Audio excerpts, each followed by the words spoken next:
everyone, it's Makeda Valletta again. This is just a quick video. It's nothing too long, but it's something that's been on my mind like most of my adult life. A lot of you know me as a trainer and a dancer. A lot of people who know me from social media don't know about the family that I come from, and how I come from a family of activists and freedom fighters. And I talk about that in some of my YouTube videos. I just wanted to do a video about the use of the N-word because I think that it's way too out of hand and it disgusts me. And I just can't understand how it's become the most popular slang word. So the thing is that me and my twin brother, we grew up in Harlem. They filmed New Jack City. They filmed Juice on my block, in my building, all of that, okay? You could say I come from the hood, but I'm not of the hood, right? But my dad, who is 76 years old and was in the front lines of the Civil Rights Movement, he's from the segregated South, Florida to be exact. Florida, which has a different history than the rest of the South, where there's some real fighting-ass black people, Afro-Indigenous, because they're native people too, in Florida. And my dad left Florida in 1960 when he was a freshman in college. That's when the student sit-in started at North Carolina A&T. My dad went to Florida A&M.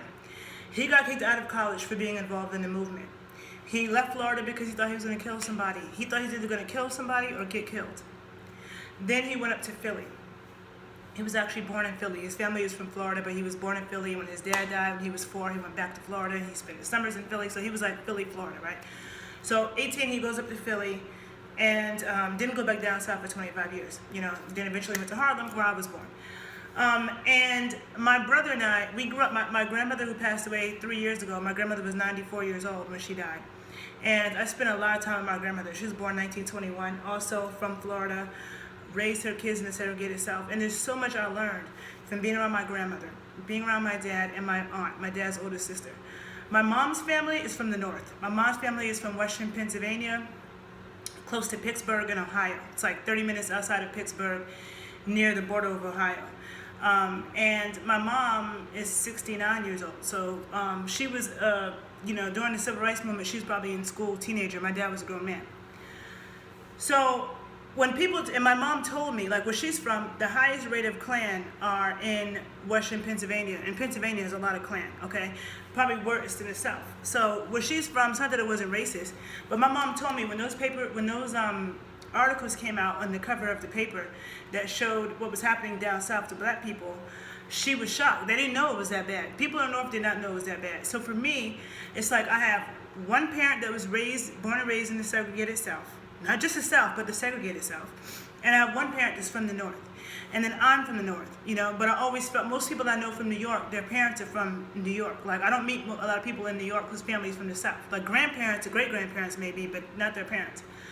And so, for me, just because of that and because of my dad being, he was in an organization that strategically put together the Black Panthers. He was one of the founders of the first Afro-American Studies Department. He was a professor of Afro-American Studies with no college degree.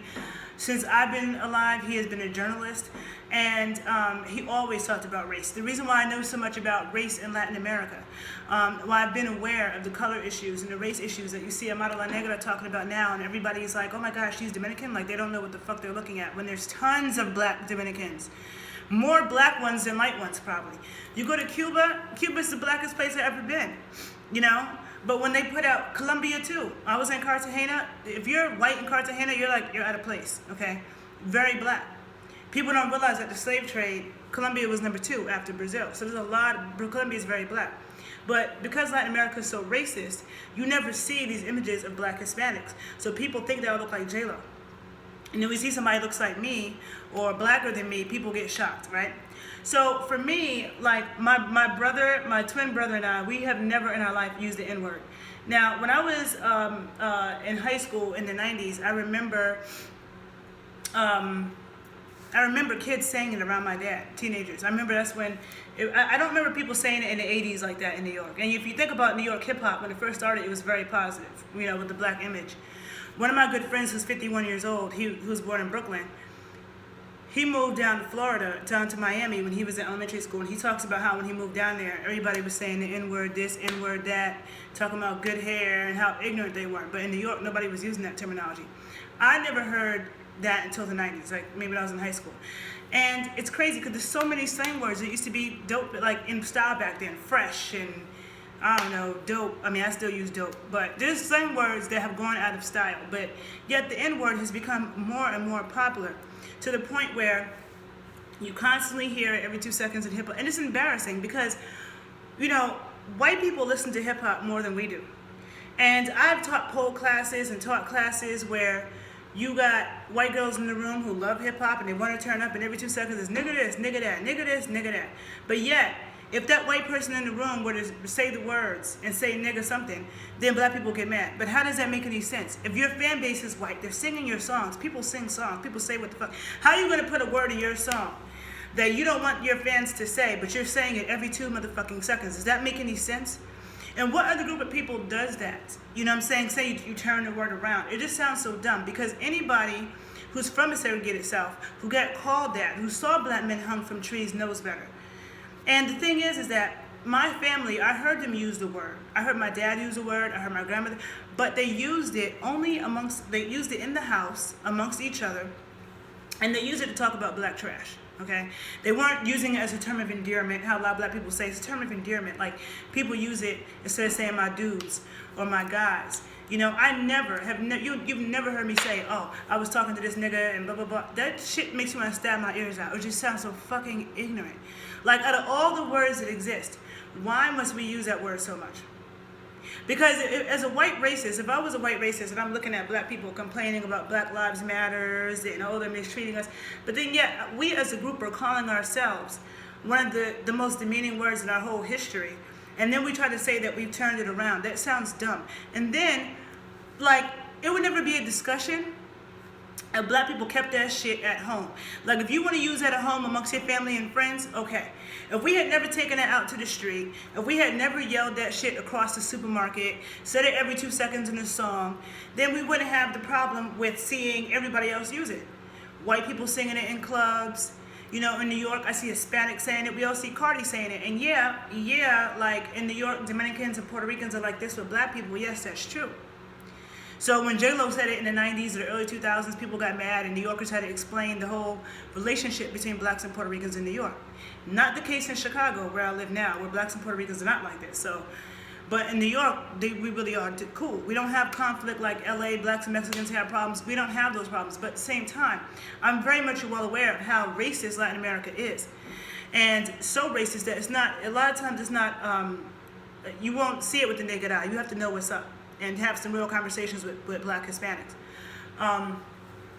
But because I know how racist they are, it's like I don't want to hear, and Dominican, I don't believe Cardi's racist, but Dominicans are very racist. They're fucked up to Haitians. They're so anti-black. So I don't want to hear Dominicans say that. I don't want to hear an African say that, because a lot of Africans who are in America don't know anything about our history. They come here and they don't know shit about it. And I see Senegalese people in Harlem, nigga this, my nigga, my nigga. The shit sounds so fucking stupid.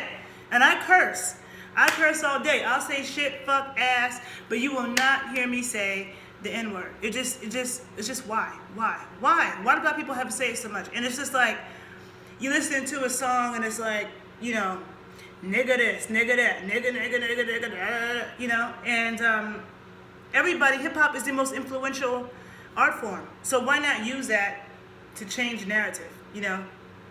It doesn't make sense when we have, Blackish did a very good episode about that. It doesn't make sense when we have this list of people who could say it and the ones who can't. And then, so it's like in New York, Puerto Ricans could say it because Puerto Ricans are cool black people, but the rest of the country might not know that. So when they say it, then we got to come explain that, oh, they're on the list. But if a white person says the same word, we're pissed. Like, it just doesn't make sense. And I just wish I would see black people do better. I was on this Instagram page recently for black doctors, right? And they had a video. It was supposed to be some joke about, like, you know, people who go to medical school, women who go to medical school, and they graduate so late and they can't find a husband, and so it was like this meme joke, and the girl's like saying niggas this and niggas don't want to do this and niggas don't want to do that, and I'm thinking, you just graduated from medical school and you're talking like that? And everybody on this page thinks, I just don't think it's funny. I don't know if something's wrong with me, but I think it's because of what I come from. I think it really has to do with what I come from, because my brother is the same way. My twin brother's the same way. I've never heard him say the word. And it's just like, when there's so many words in the English language to use, why not get creative and find something else to say? Why not retire that word?